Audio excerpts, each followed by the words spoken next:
Assalamualaikum warahmatullahi wabarakatuh. Perkenalkan, nama saya Dedan Julianto dengan NIM 24000166070. Prodi Sistem Informasi angkatan 2024. Yang terhormat Bapak Harian Rahmat Hidayat selaku dosen pengampu serta rekan-rekan semua. Pada kesempatan ini saya akan mempresentasikan laporan proyek pengembangan infrastruktur IT di perusahaan inovasi digital. Presentasi ini akan mencakup berbagai aspek mulai dari perhitungan BP, IT budgeting hingga keamanan informasi. Oke, kita lanjut ke pembahasan selanjutnya.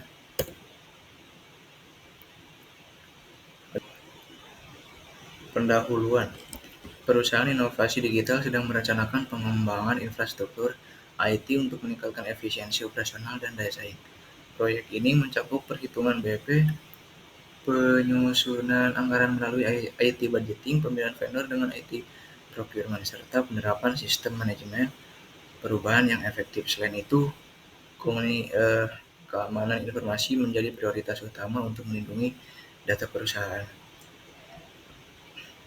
Dengan perencanaan yang matang, diharapkan investasi ini memberikan hasil optimal bagi perusahaan.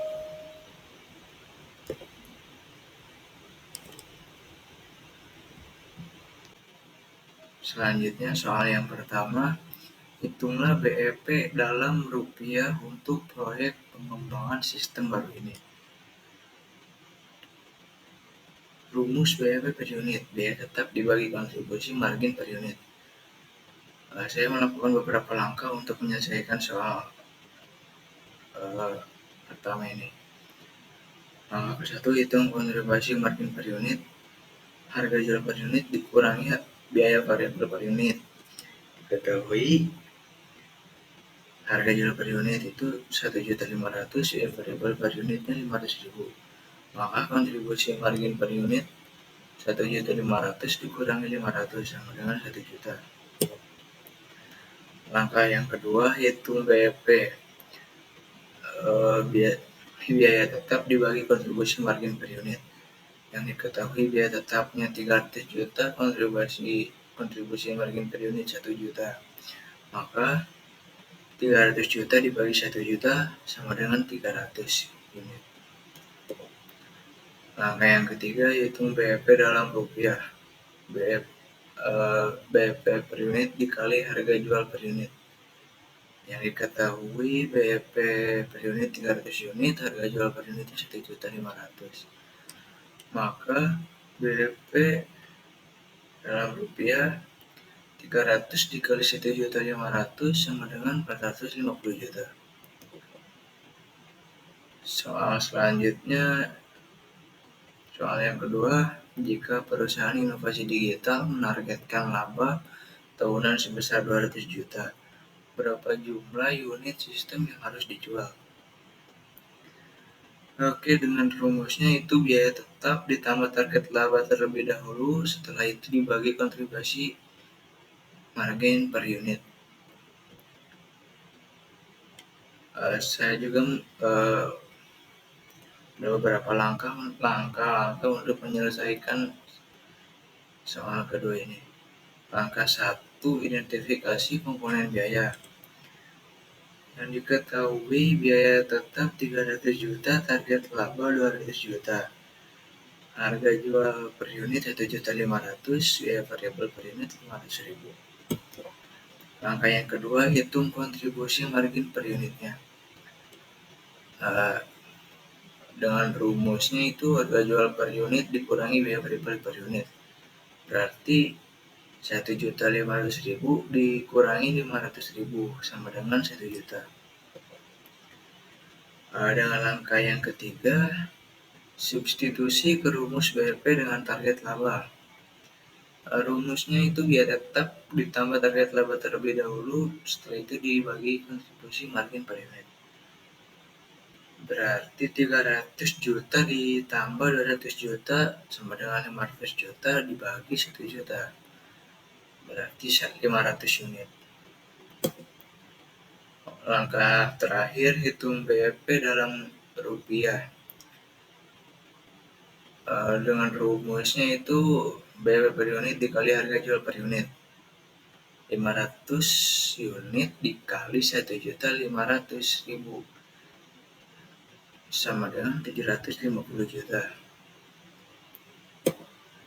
Soal selanjutnya, apa saja komponen anggaran yang perlu dipertimbangkan oleh perusahaan inovasi digital dalam menyusun IT budgeting untuk tahun fiskal mendatang? Komponen anggaran yang perlu dipertimbangkan untuk pengembangan sistem baru. Yang pertama, perangkat keras. Hardware, ada server, storage, jaringan, termasuk router, switch, firewall. Perangkat pengguna, termasuk komputer, laptop, printer. Yang kedua, perangkat lunak. Pada sistem operasi, lisensi aplikasi, perangkat lunak keamanan. Yang ketiga, sumber daya manusia. Ada pelatihan karyawan, gaji tim pengembangan IT. Yang keempat, pemeliharaan. Ada biaya perawatan perangkat keras dan perangkat lunak, serta biaya upgrade sistem. Yang keempat, buatlah rencana anggaran IT yang mencakup perangkat keras, perangkat lunak, pelatihan, dan pemeliharaan dengan total anggaran sebesar 1 miliar.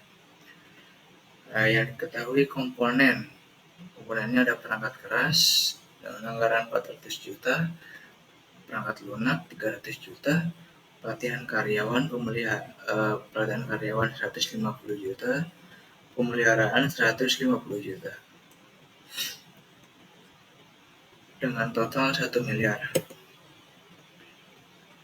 Soal kelima, dijelaskan proses IT procurement yang harus dilakukan oleh perusahaan inovasi digital untuk memilih vendor yang tepat.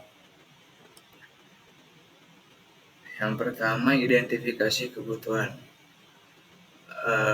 Perusahaan menganalisis kebutuhan spesifik terkait perangkat keras, server, jaringan, perangkat lunak, aplikasi, sistem operasi, atau layanan pendukung.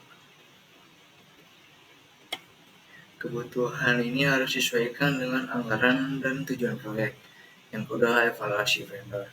Vendor yang potensial dinilai berdasarkan harga, kualitas produk, layanan purna jual, waktu pengiriman, dan pengalaman mereka dalam bidang terkait. Dibuat daftar vendor yang memenuhi kriteria. Yang ketiga, pembuatan dan pengiriman RFP, Request for Proposal. Dokumen resmi berisi spesifikasi kebutuhan perusahaan dikirimkan ke vendor. Vendor mengajukan penawaran mereka, termasuk rincian harga, waktu, dan dukungan teknis. Yang keempat, negosiasi. Perusahaan dan vendor mendiskusikan persyaratan kontrak termasuk harga, periode garansi, dan fleksibilitas pembayaran. Yang kelima, seleksi vendor. Vendor dipilih berdasarkan kemampuan mereka untuk memenuhi kebutuhan organisasi dengan harga dan kualitas terbaik. Yang keenam, implementasi. Setelah vendor dipilih, pembelian perangkat keras atau lunak dilakukan diikuti dengan instalasi dan pengujian performa. Soal keenam, apa saja kriteria yang harus dipertimbangkan dalam pemilihan vendor untuk proyek pengembangan sistem baru ini? Yang pertama, reputasi vendor. Vendor dengan reputasi baik lebih dapat dipercaya dalam menyediakan produk dan layanan berkualitas. Yang kedua, kesesuaian solusi dengan kebutuhan perusahaan. Produk atau layanan harus sesuai dengan spesifikasi dan kebutuhan sistem yang dikembangkan. Harga dan fleksibilitas pembayaran. Harga yang kompetitif dan opsi pembayaran yang fleksibel dapat membantu perusahaan mengelola anggaran dengan lebih baik. Yang keempat, layanan purna jual dan garansi. Vendor harus menyediakan dukungan teknis setelah pembelian, dan menawarkan jaminan produk. Yang kelima, ketersediaan dukungan teknis. Vendor perlu memastikan adanya tim dukungan untuk membantu dalam hal perawatan atau troubleshooting.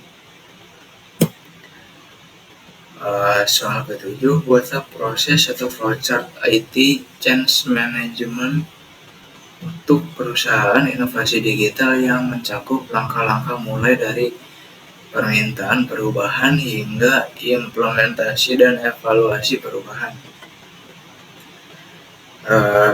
Dimulai dengan permintaan perubahan, identifikasi kebutuhan perubahan, dilanjut analisis dampak, evaluasi risiko dan manfaat perubahan, dilanjut perencanaan, susun strategi implementasi, dilanjutkan dengan persetujuan, mendapatkan persetujuan dan dari manajemen. Dilanjutkan lagi implementasi, lakukan perubahan secara bertahap. Selanjutnya evaluasi, meninjau keberhasilan implementasi. Dan dokumentasi, catat hasil untuk referensi masa depan. Soal ke-8, buatlah matriks atau tabel kaji yang terlibat dalam IT Change Management di inovasi digital, sertakan peran-peran yang terlibat pada proses sesuai pada studi kasus tersebut. Yang pertama itu permintaan perubahan. Manajer proyek masuk ke responsible, tim IT masuk accountable, vendor consulted, pengguna akhir informed, CEO direksi informed. Selanjutnya analisis dampak. Manajer proyek masuk accountable, tim IT masuk responsible, vendor masuk konsul, pengguna akhir masuk inform, CEO masuk inform. Selanjutnya analisis persetujuan perubahan. Manajer proyek masuk accountable, tim IT masuk konsul, vendor masuk informed, pengguna akhir masuk informed, CEO masuk responsible. Selanjutnya perencanaan implementasi. Manajer proyek masuk responsible, tim IT masuk responsible, vendor masuk konsul, pengguna akhir masuk informed, CEO masuk informed. Selanjutnya pelaksanaan implementasi. Manajer proyek masuk ke accountable, tim IT masuk responsible, vendor masuk responsible, pengguna akhir masuk informed, CEO masuk informed. Selanjutnya uji sistem dan validasi. Manajer proyek masuk responsible, tim IT masuk responsible, vendor masuk responsible, pengguna akhir masuk konsul, CEO masuk informed. Dokumentasi dan evaluasi. Manajer proyek masuk responsible, tim IT responsible, vendor informed, pengguna akhir konsul,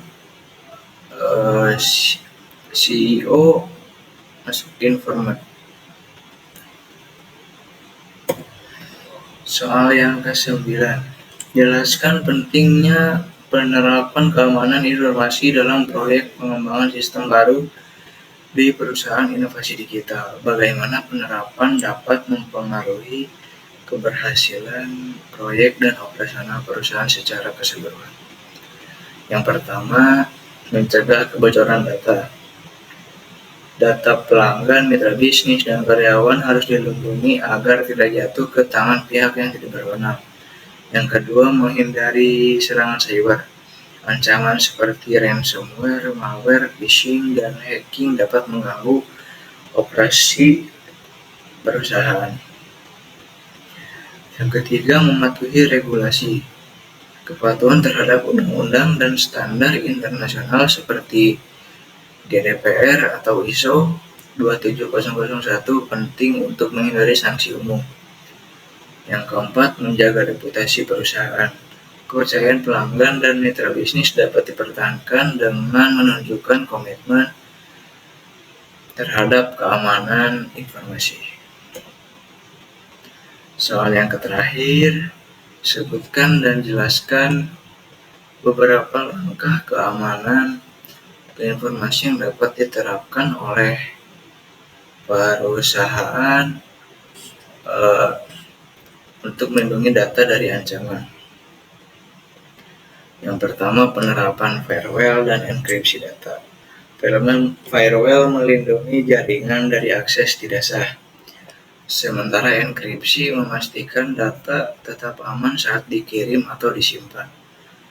Yang kedua, penggunaan sistem autentikasi ganda (MFA). Two-factor authentication (2FA) menambahkan lapisan keamanan ekstra untuk akses ke sistem.